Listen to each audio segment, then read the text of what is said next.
O que apareceu entre os pés de milho toda a madrugada jamais deveria ter sido desenterrado. No povoado de Pedra Miúda, perdido no sertão do Maranhão, todo mundo conhecia seu Chaga.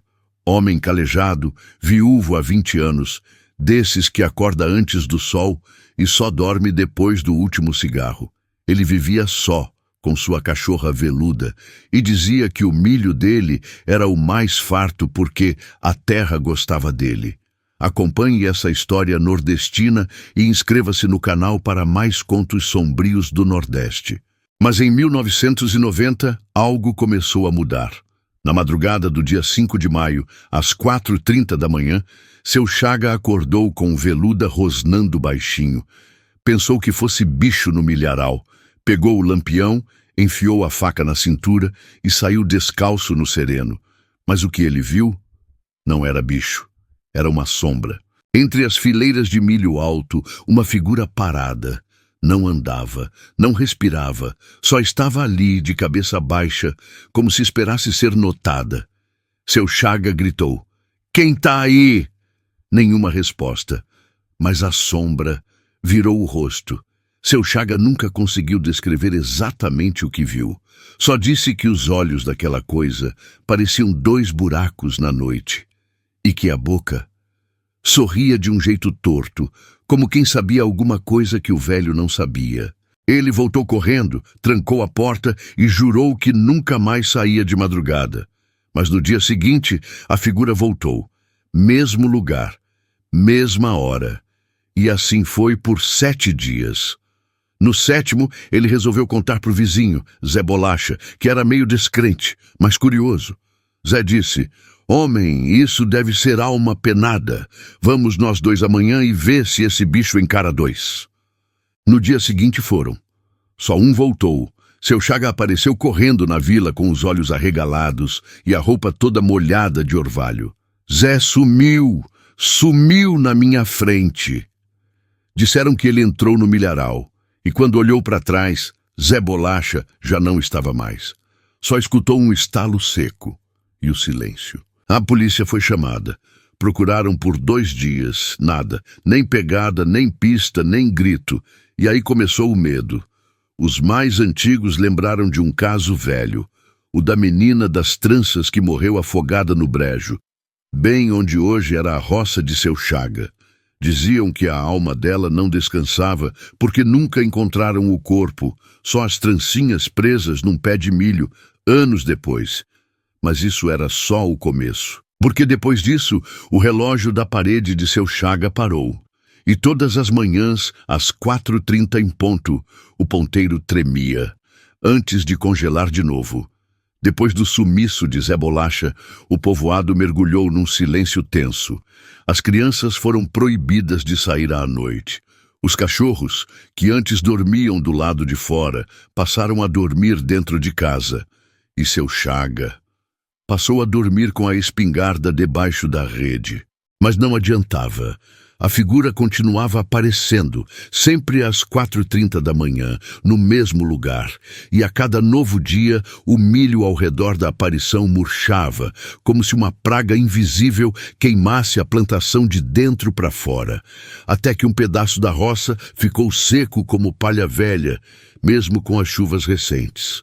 Seu Chaga, que nunca teve medo de nada, começou a ter uns tremores nas mãos. Não falava mais com ninguém. Só murmurava palavras que ninguém entendia.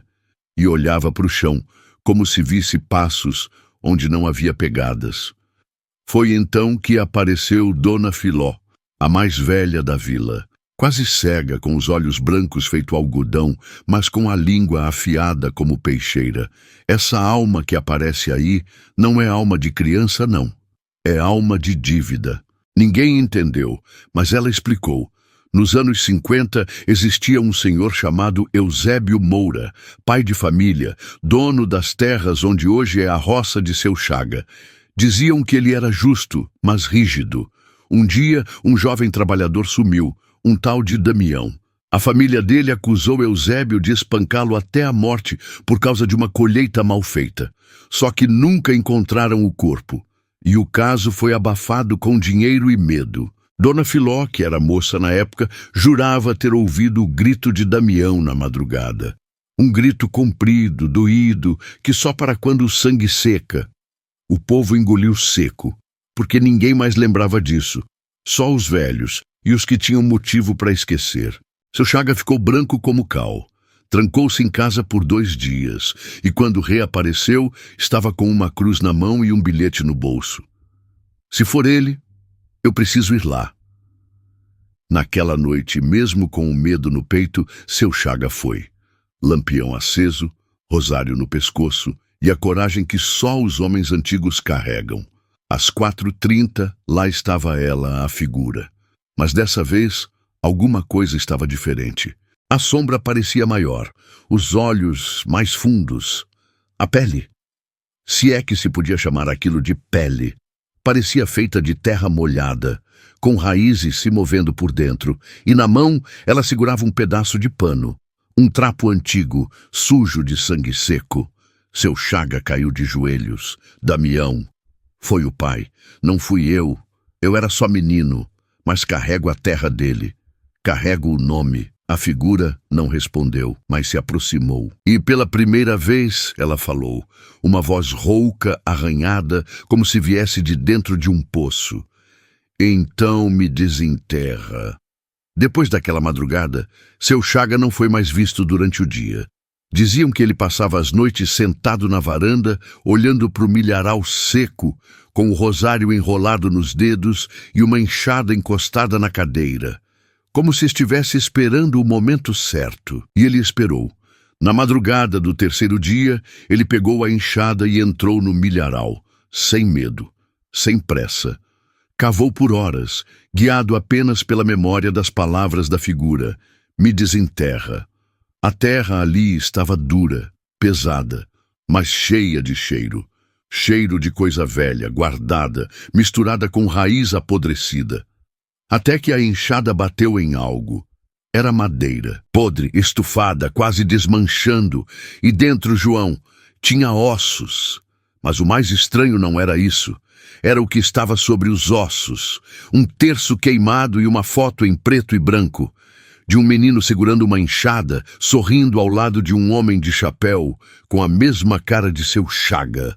Na manhã seguinte, o povoado acordou com o barulho de gritos. Seu Chaga estava no meio da estrada de terra, sujo da cabeça aos pés, carregando os restos mortais num saco de estopa. Caminhava em direção à capela velha, onde ninguém rezava há anos.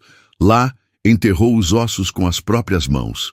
Fez uma cruz com galho de goiabeira e escreveu no chão com carvão: aqui descansa o que nunca teve paz. O povo achou que com isso tudo ia acabar, mas não acabou. Na noite seguinte, às 4h30, a figura voltou, só que agora mais nítida.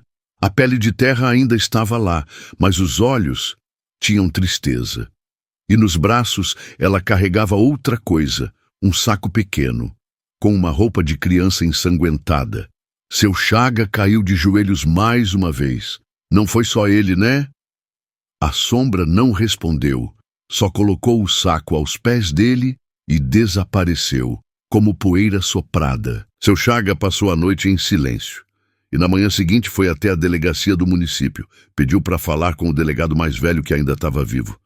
Eu vim confessar um crime, mas não o meu. O que ele contou naquela sala ficou guardado em ata. Mas alguém vazou.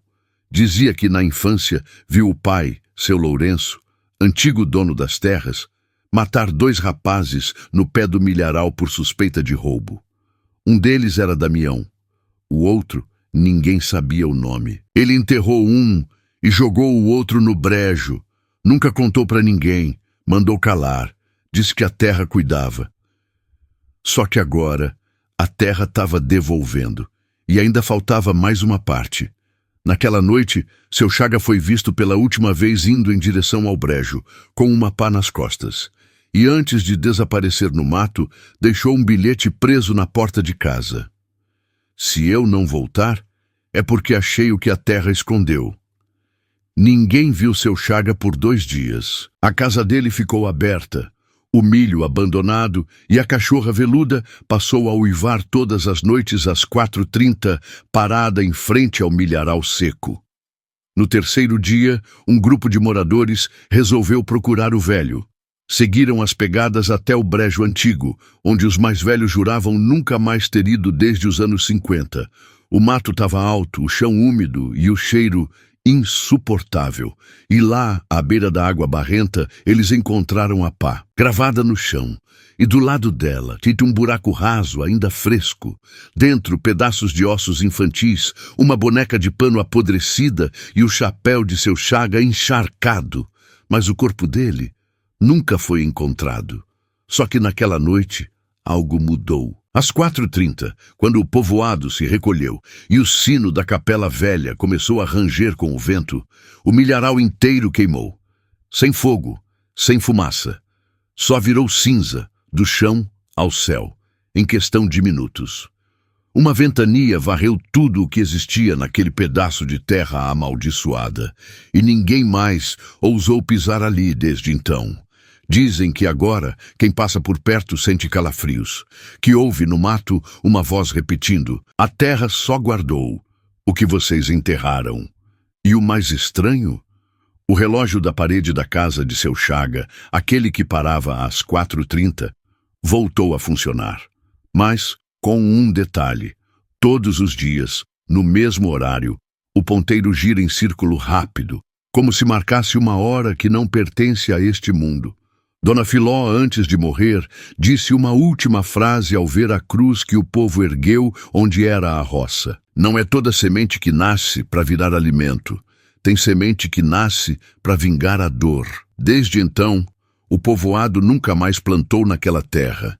E toda vez que alguém desaparece na região, a história volta. Alguns juram que vem uma sombra ao longe. Outros dizem que escutam o som de uma pá cavando, mesmo sem ninguém por perto. E você, se visse algo no meio da roça, parado, te esperando às 4h30, você teria coragem de olhar nos olhos? Comente o que achou dessa história e de qual cidade você assistiu esse conto. E, se essa história te arrepiou, não esquece de deixar o like, se inscrever no canal e ativar o sininho. Aqui, toda semana, tem um novo caso sombrio, baseado nos causos mais estranhos do Brasil profundo. Até a próxima.